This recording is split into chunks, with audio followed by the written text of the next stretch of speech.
नमस्कार, स्वागत है आपका राज्यसभा टीवी में। आपके साथ मैं हूं अभिलाषा पाठक। आइए बुलेटिन की शुरुआत करते हैं इस वक्त की हेडलाइंस के साथ।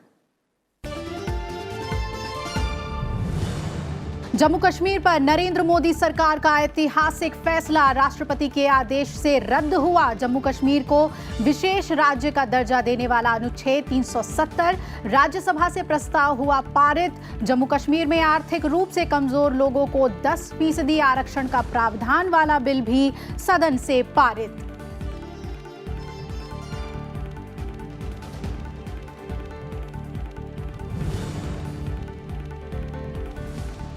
अनुच्छेद 370 के चलते जम्मू कश्मीर में बढ़ा आतंकवाद से लेकर गरीबी और भ्रष्टाचार। राज्यसभा में बोले केंद्रीय गृह मंत्री अमित शाह।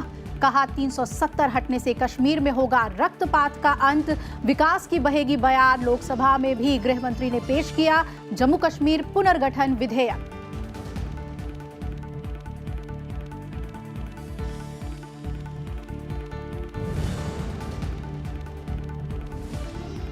जम्मू और कश्मीर राज्य का होगा पुनर्गठन। राज्यसभा में जम्मू कश्मीर पुनर्गठन विधेयक के विरोध में 61 वोट के मुकाबले में पक्ष में पड़े 125 vote. BSP, BJD, TDP, YSRCP, AIADMK और आम आदमी पार्टी ने किया सरकार के फैसले का समर्थन। कांग्रेस और टीएमसी ने किया विरोध। जेडीयू का सदन से वॉकआउट।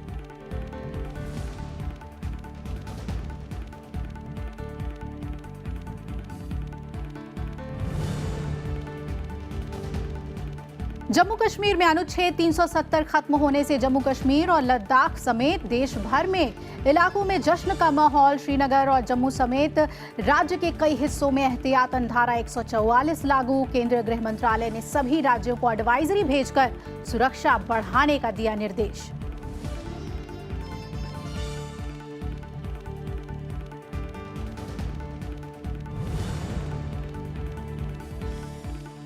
और ट्रांसजेंडरों के अधिकारों को सुरक्षा देने वाला ट्रांसजेंडर व्यक्ति अधिकारों की सुरक्षा विधेयक लोकसभा से पारित। सामाजिक न्याय और अधिकारिता राज्य मंत्री रतन लाल कटारिया ने कहा विधेयक में स्थायी समिति की ज्यादातर सिफारिशों को किया गया है शामिल। किराए की कोख को देश में वैधानिक मान्यता और वाणिज्यिक सरोगेसी को गैर कानूनी बनाने वाले सरोगेसी विधिनियम विधेयक को भी लोकसभा की मंजूरी।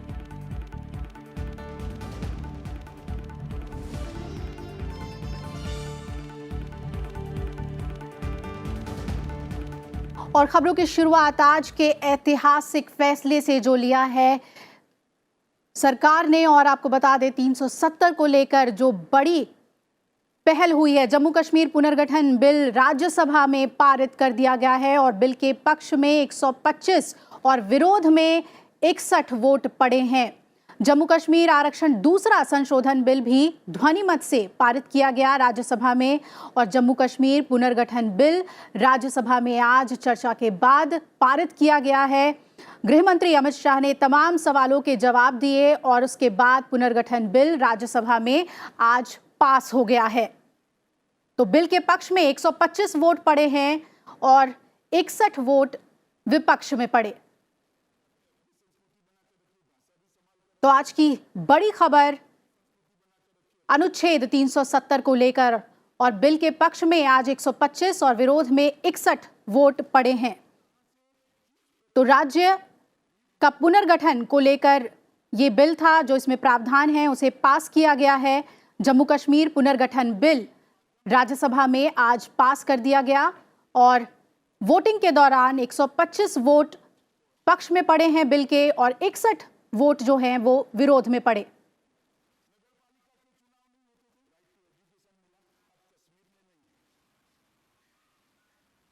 इसके साथ जम्मू कश्मीर आरक्षण दूसरा संशोधन भी पास हुआ है।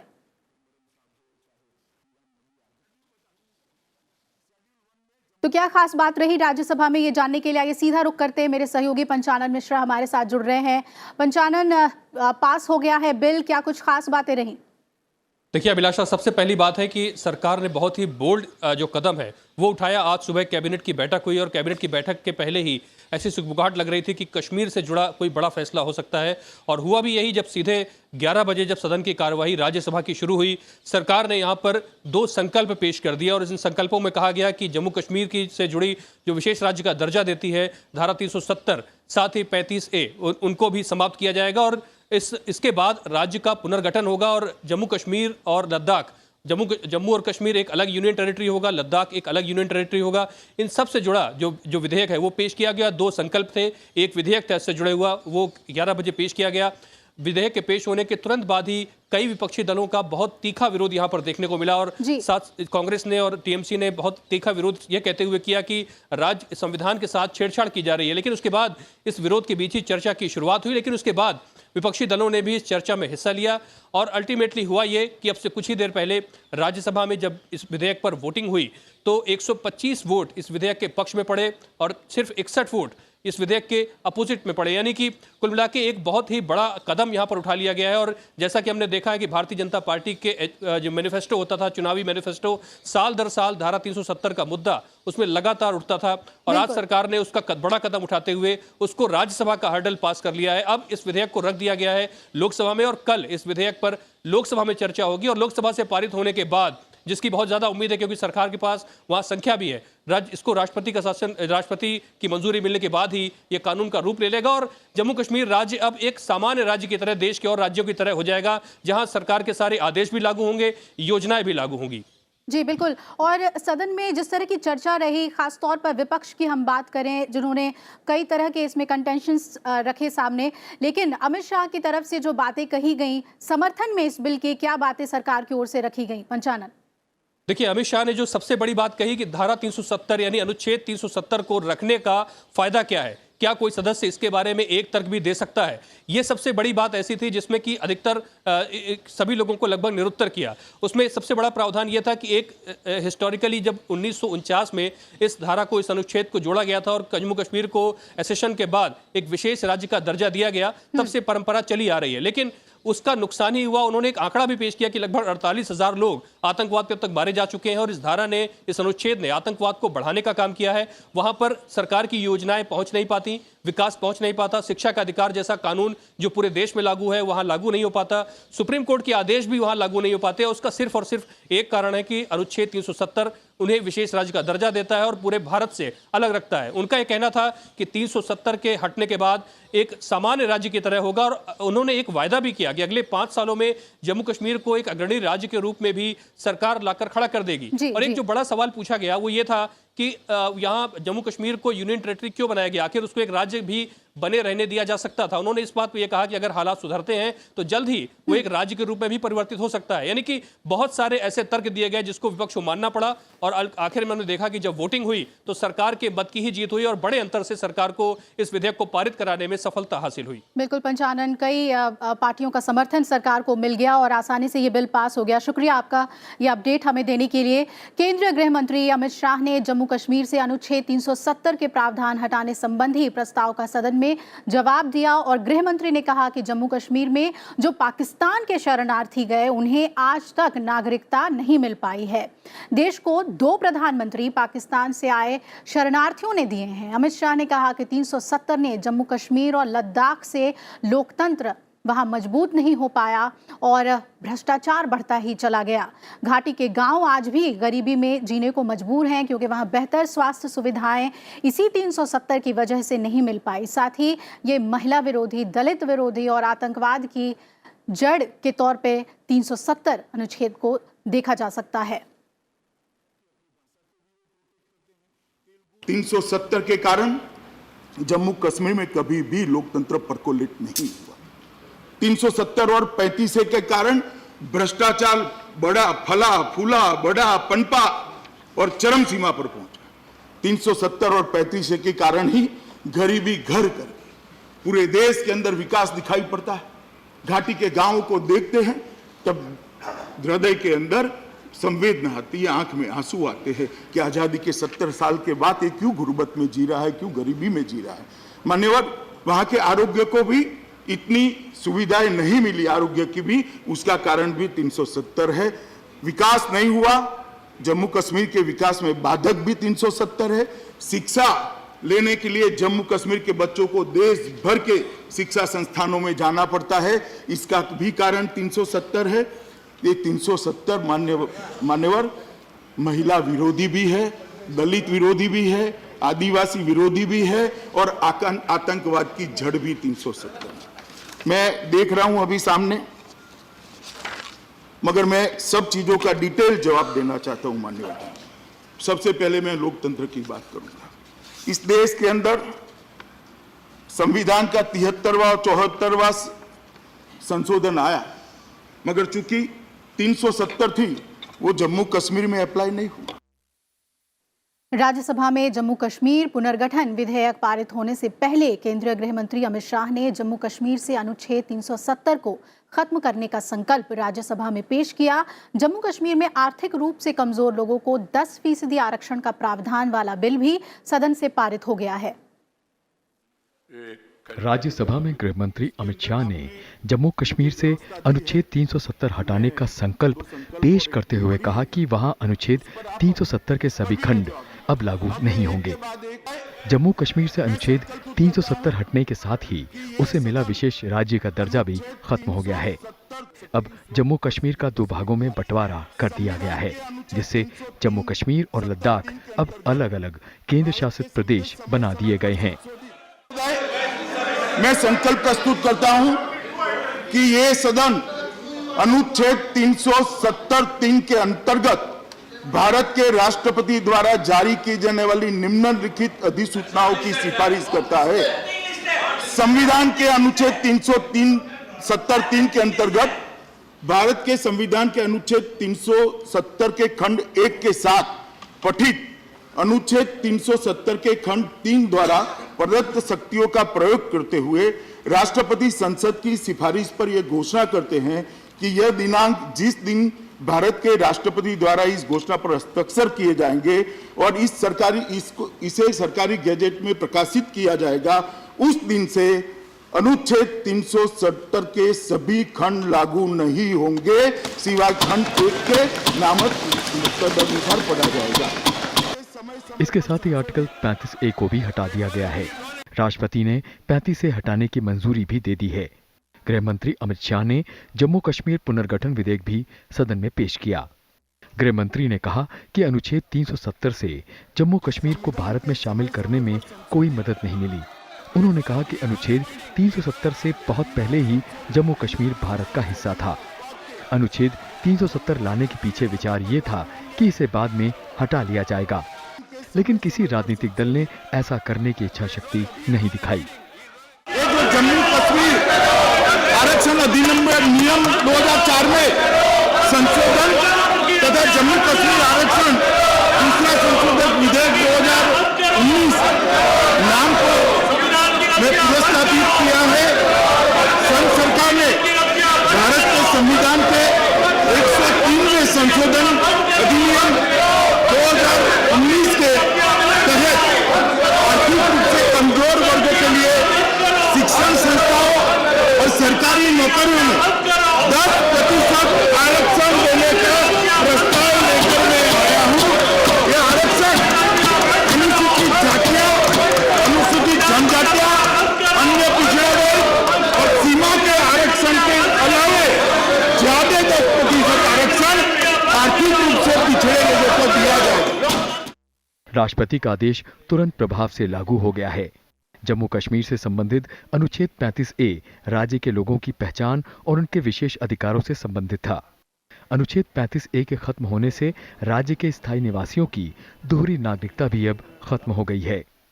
Bureau report, Rajya Sabha TV.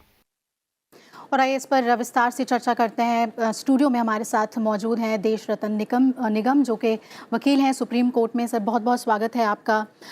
कितना इसे हम ऐतिहासिक मानें, क्योंकि लंबे समय से हमने देखा सुप्रीम कोर्ट में भी ये मामला आया, ये सिर्फ और सिर्फ संसद में ही हो सकता था, ये आज महसूस हुआ? देखिए, ये ऐतिहासिक फैसला है और ऐसे फैसले मेरे ख्याल से लोगों की ज़िंदगी में एक ही बार आते हैं और जो सुप्रीम कोर्ट में मामले लंबित हैं वो सारे के सारे मैं समझता हूँ ख़त्म हो जाने चाहिए, क्योंकि 35A ख़त्म हो गया जिसके लिए गए हुए थे। और 370 के भी देखिए सिर्फ खंड 1 रह गया है, 2 और 3 चले गए हैं जी। और जो स्पेशल स्टेटस है जम्मू कश्मीर का, जिसको मैं स्पेशल कभी नहीं मानता था, वो नाम के लिए था और वो बाकी राज्यों के समान वो हो गया है। उतना ही सम्मान और इज्जत मिलेगी उनको जितना बाकी राज्यों को मिलती है। तो ये कहना कि हमारी संस्कृति पे खतरा है, हमारी यूनिकनेस जो उनकी आइडेंटिटी वो भी खतरा, मैं इस बात को नहीं मानता, क्योंकि केरल की भी उतनी यूनिकनेस है, या वेस्ट बंगाल की या तेलंगाना की या आंध्रा की, वो सब एक सामान्य राज्य है वैसा ही।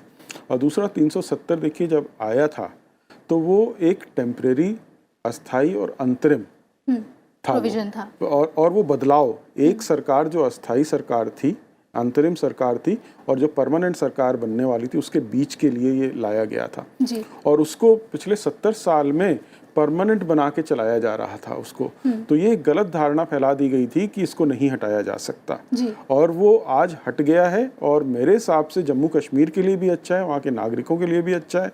जिस तरह से वहाँ पे बरगलाया जाता था वहाँ के लोगों को और हिंदुस्तान को ब्लैकमेल किया जाता था कि 370 हट गया तो पता नहीं क्या हो जाएगा, लेकिन ऐसा कुछ नहीं होने वाला है। लोग वहाँ पे उद्योग नहीं लगाते थे 35A और 370 के चलते, क्योंकि वो ज़मीन नहीं ले सकती थी कंपनियाँ। तो ये सारे फ़र्क आपको देखने को मिलेंगे। और पुनर्गठन विधेयक की अगर हम बात करें तो उसके प्रावधान से किस तरह से तस्वीर बदलेगी? देखिए ये बहुत ज़रूरी था कि जितने बहुत बड़े बड़े पैकेज जो जा रहे थे वो जनता तक नहीं पहुंचते थे। पिछला पैकेज मैंने देखा था 80,000 करोड़ का था, वो भी जनता तक नहीं पहुंचता था कि वहाँ की पॉलिटिकल पार्टीज़ क्या करती थी उस पैसे का। देखिए जो जो नेता थे जिनके पास कोई काम नहीं है, कोई बिजनेस नहीं करते हैं, वो करोड़ों अरबों की संपत्ति के मालिक हो गए। तो ये जो डायरेक्ट पैसा है अब जो सेंटर से जाएगा वो सीधे जनता के पास जाएगा। तो आपको वहाँ पे डेवलपमेंट देखने को मिलेगा। दोहरी नागरिकता खत्म हो गई है, सारे कानून वहाँ लागू होंगे और आप देखेंगे औद्योगिकरण होगा वहाँ पर, और जो औरतों के जो हक हैं वो बराबरी के वो मिलेंगे, और राइट टू एजुकेशन भी वहाँ पे नहीं लगता था। इस तरह के जो फंडामेंटल बुनियादी चीज़ें थी वहाँ पे नहीं लागू होती थी, और उस इलाके को जानबूझ के कहते हैं ना पिछड़ा रखने की पूरी कोशिश की गई थी, जिससे कि जनता उनके बहकावे में रहे, गरीबी में रहे और जैसा वो कहें माने। और देखिए ये फ़र्क आपको बहुत जल्दी अगले 5 साल में नज़र आ जाएगा। क्या वजह मानते हैं ये फैसला अभी इतना जो लंबा वक्त लगा, जैसे आपने बताया 70 साल, एक पॉलिटिकल विल, वो इच्छा शक्ति नहीं थी, और वो बिल्कुल से देखिए इसमें एक तो होता है क्या कि सत्ता छोड़ने का मन वहाँ की पार्टियों का नहीं था, ये कांग्रेस का भी था। तो वो एक डरा के रखो वहाँ की जनता को। और दूसरा भ्रष्टाचार, जो पैसा यहाँ से जाता था वो वहाँ की राजनीतिक पार्टियों के पास चला जाता था, और बड़े बड़े पैकेज जाते थे, कभी 60,000 करोड़ का जा रहा है, वो यहाँ के टैक्स पेयर का पैसा है और वो पैसा इन लोगों की जेबों में चला जाता था और वहाँ की जनता का विकास नहीं हो रहा था। तो ये सारी चीज़ें रुकेंगी। लॉ एंड ऑर्डर जो कि सेंटर जो भी निर्देश उनको देता था वो नहीं मानते थे, और वो अब देखिए सीधे सेंट्रल के कंट्रोल में होगा तो लॉ एंड ऑर्डर भी सुधरेगा, वहाँ का विकास भी होगा, बॉर्डर एरियाज़ का भी विकास होगा। आपको आतंकवाद खात्मे की तरफ है वहाँ पर, देखें लगातार आतंकवादी मारे जा रहे हैं। पाकिस्तान देखिए कोशिश करेगा, उसमें कोई दो राय नहीं है, उसकी आदत है। तो उसको भी मैं समझता हूँ कि हमारी सेना और सरकार सक्षम है उस चैलेंज से निपटने के लिए। यानी प्रतिक्रियाएं हम उम्मीद कर सकते हैं कि थोड़ी देखिए वो राजनीतिक पार्टियां हैं, उनके कुछ लीडर कर सकते हैं। जनता विकास चाहती है, जनता जुड़ना चाहती है। बाकी देखिए कश्मीरी नागरिक बाकी देश में ज़मीन खरीद सकते हैं, सब कुछ कर सकते हैं। वैसे अधिकार वापस अगर यहाँ के नागरिकों को, मतलब बाकी जो भारत के हिस्से उनको भी अगर मिलेगा तो बराबरी का हक रहेगा उनको। और जो प्रावधान है कि 2 हिस्सों में केंद्र शासित प्रदेश हो जाएंगे, हालांकि ये भी कहा गया, जैसा कि पंचानन मेरे सहयोगी बता रहे थे, कि कुछ वक्त के लिए इसे रखा जाएगा, बाद में राज्य का भी गठन हो सकता है। इसके अलावा जो भी हमें बदलाव सीधे तौर पे देखने को मिलेंगे, जैसे झंडा को लेकर और भी तमाम चीज़ें, वो क्या हैं, ये हमारे दर्शकों को समझा। देखिए सारे जैसे मैंने बोला कानून लागू हो जाएंगे, ये राज्य और राज्यों के जैसा ही होगा, उसमें कोई भेदभाव नहीं है। और जो दोहरी नागरिकता जैसे बोली ख़त्म हो जाएगी। वेस्ट पाकिस्तान से आए लोगों को नागरिकता मिलेगी, जो 35A था कि जो 1944 से पहले रह रहे थे वो उनको ही सिर्फ परमानेंट रेसिडेंट का स्टेटस मिला हुआ है, वो चीज़ ख़त्म हो जाएगी। पंजाब से वाल्मीकि समाज के लोग जो गए थे उनको भी नागरिकता मिलेगी, और राजनीतिक आरक्षण मिलेगा जो अभी तक नहीं था। वहाँ पे शेड्यूल कास्ट को, जनजाति को नहीं था, वहाँ पर आदिवासियों को नहीं था, तो वो भी मिलेगा। तो ये देखिए बहुत बड़े फैसले हैं और इसको कहते हैं कि गणतंत्र की नींव मजबूत होना। जिन लोगों को हिस्सा नहीं वहाँ और बहुत बड़ी संख्या है। एक बेटियों का भी था कि अगर वो बाहरी लोगों से बाहर शादी करती करती हैं, जैसे बाहर शादी करती हैं वो अपने सारे हक खो देती हैं। पाकिस्तानी से शादी करती थी तो उनको हक बरकरार रहते थे, या किसी विदेशी से शादी करती थी वो हक बरकरार रहते थे, और बाकी हिंदुस्तान के हिस्सों से करती थी शादी तो वो उनसे छीन लिए जाते थे। तो ये सारे देखिए ये फंडामेंटल राइट्स के विरुद्ध चीजें थी। तो वो हक तो मिलने ही चाहिए थे, बहुत पहले मिलने चाहिए थे। 1964 में भी सारी राजनीतिक पार्टियां चाहती थी और इस पे संसद में चर्चा भी हुई थी, सब चाहते थे वोट करना, लेकिन कांग्रेस ने उस वक्त भी टाल दिया था उसको।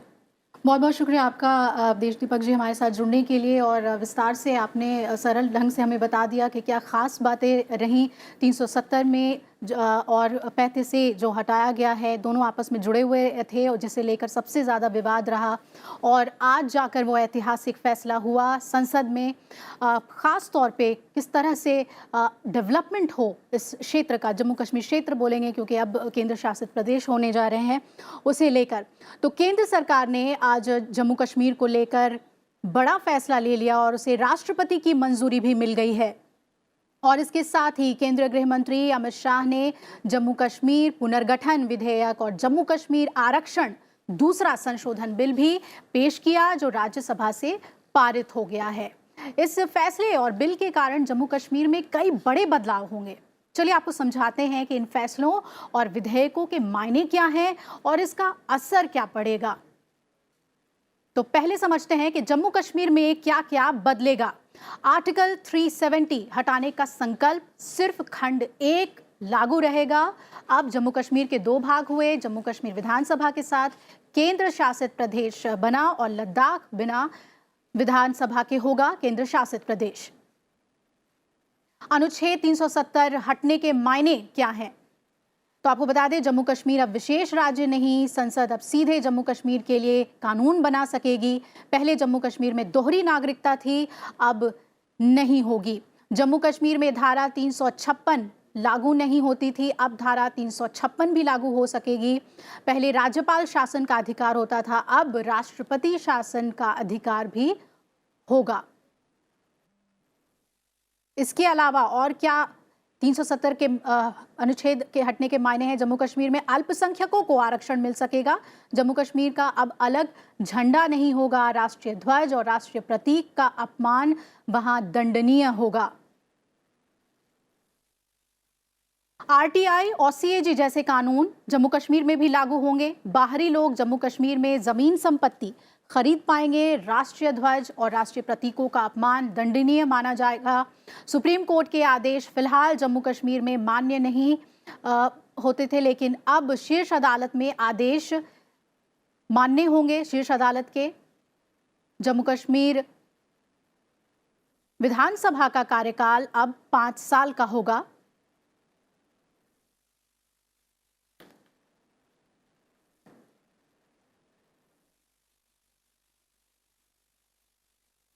इसी के साथ इस बुलेटिन में फिलहाल मेरे साथ इतना ही। आप जुड़े रहिए राज्यसभा टीवी के साथ। नमस्कार।